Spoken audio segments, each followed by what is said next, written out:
Le Grand Matin Sud Radio, 7h, 8h30, Patrick Roger. Il est 7h13. Nous sommes en direct du stand de la coopération agricole au Salon de l'Agriculture, porte de Versailles à Paris, bien sûr, où c'est assez calme, ça s'éveille. C'est un peu plus calme que dans les rues de Paris où il y a eu des actions coup de poing menées par la coordination rurale ce matin. Ça continue d'ailleurs en région Île-de-France. Patrick Legras, l'un des meneurs de la coordination rurale, aurait été interpellé, en tout cas sans doute probablement pour des contrôles. C'est ce qu'on disait tout à l'heure dans le journal de 7h. Nous sommes donc avec Michael Marceroux qui nous vient de l'Ariège, qu'on a déjà eu à plusieurs reprises sur l'antenne de Sud Radio, pour parler d'Europe, avec justement votre casquette de vice-président des organisations européennes représentant les coopératives agricoles et forestières des 27 États membres. Alors, Michael Marceroux, rebonjour. On pose cette question ce matin sur les réseaux sociaux. 2 traités de libre-échange votés par le Parlement européen en pleine crise agricole cette semaine, ça concerne le Kenya, le Chili notamment. Est-ce que ça vous choque? Eh ben, il y a beaucoup d'auditeurs qui votent et 94% se disent choqués. Il y a par exemple ce témoignage, cela prouve simplement que l'Union européenne ne changera pas et qu'on ne peut pas changer de l'intérieur. Une réaction évidemment très critique. Qu'est-ce que vous en pensez, vous? Qu'est-ce que vous attendez du côté des coopératives de l'Europe pour répondre à la crise? Sujet très vaste et même 2 sujets on peut dire, parce que vous parlez des traités de libre-échange et vous parlez aussi de la possibilité finalement de faire changer une Europe. Sur les traités de libre-échange, je pense que ce qui est vraiment important, en plus de tout ça, on ne peut pas couper l'Europe finalement de tout échange avec d'autres pays ou d'autres continents. Par contre, ce qui est important quand nous travaillons sur ces traités-là, c'est vraiment de plus avoir l'agriculture comme monnaie d'échange. C'est ça qui nous importe vraiment à nous, d'arriver à ramener une vraie logique dans l'agriculture qui est l'alimentation et qui ramène très souvent à la souveraineté alimentaire. Donc attention de pas jouer là-dessus. Et si nous travaillons avec le sujet de l'agriculture, ce qui est vraiment important, c'est que dans les échanges que nous pourrons avoir, il faut impérativement que les produits qui vont venir de ces pays-là respectent les normes que nous avons en production. En dehors de l'Europe, là, vous parlez bien sûr, en dehors de l'Europe. Mais si des produits agricoles issus de pays en dehors de l'Europe doivent rentrer dans l'Europe, il faut impérativement qu'ils respectent les cahiers des charges de production que l'on a au niveau européen. Et la concurrence est difficile aussi sur les prix, parce qu'il n'y a pas les mêmes coûts de production dans certains pays. Alors beaucoup disent oui, alors il faudrait qu'on fasse rentrer en ligne de compte, notamment avec les questions de développement durable, de transition, le coût par exemple. Quand on fait venir les moutons de Nouvelle-Zélande, évidemment ça a un impact, quoi. Mais tout à fait. Et c'est là où c'est compliqué, où c'est que nous, au niveau de l'Europe, on veut une agriculture qui soit durable, qui soit dans un schéma de transformation aujourd'hui par rapport aux différents défis que nous avons demain.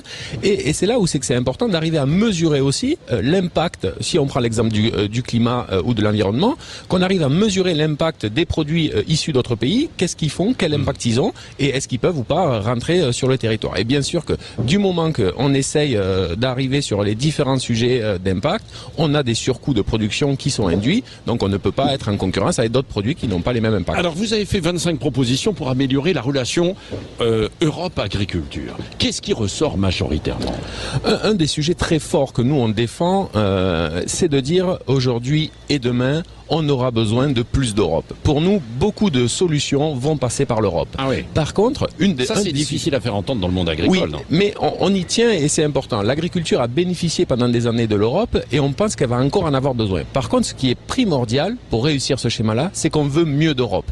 Il faut vraiment que l'agriculture soit au sein des réflexions au niveau européen. Il faut vraiment que les agriculteurs, le monde agroalimentaire qui entoure les agriculteurs, soit entendu, soit écouté et soit pris en considération sur les mesures qu'on doit mettre au niveau européen. Et alors c'est quoi, très concrètement? Parce que c'est vrai qu'on se dit face aux Polonais qui sont quand même extrêmement bien structurés, face aux pays de l'Est parfois où ils peuvent produire aussi à moins cher, nous on a du mal à lutter avec nos coûts de production ici en France.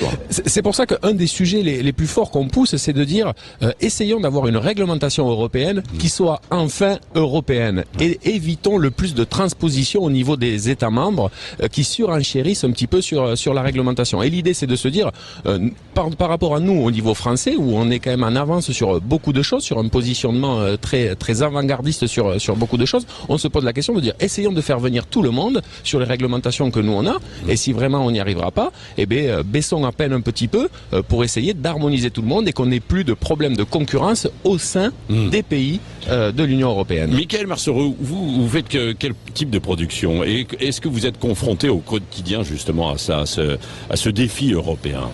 Bien sûr, moi ma production c'est le bovin viande, hein. Oui. Donc c'est encore plus compliqué pour moi. On parlait du libre-échange et très souvent la filière viande bovine dans les libres-échanges, on en entend beaucoup parler et c'est quelque chose qui est compliqué aujourd'hui, hein. Quand on le voit, moi pour élever mes bovins j'ai besoin de produire de la céréale.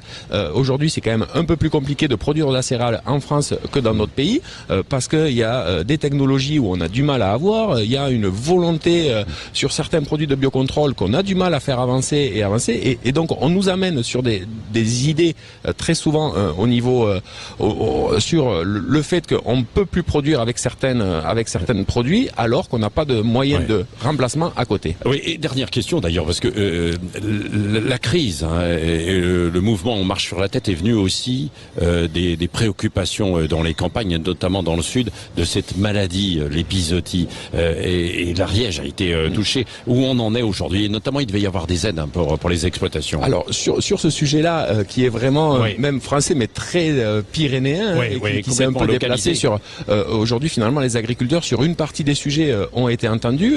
Il y a quelques mesures qui commencent à arriver. Il y a quelques sujets encore sur le territoire qui va être pris en compte, qu'il faudra avancer.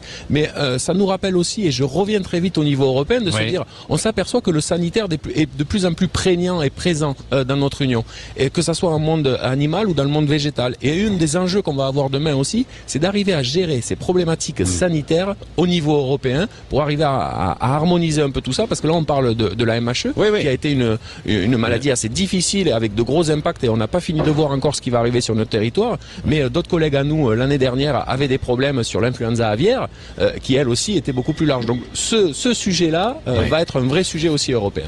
Merci beaucoup Michael Marcereau d'être venu ce matin au micro Sud Radio. Vous repartez quand en Ariège?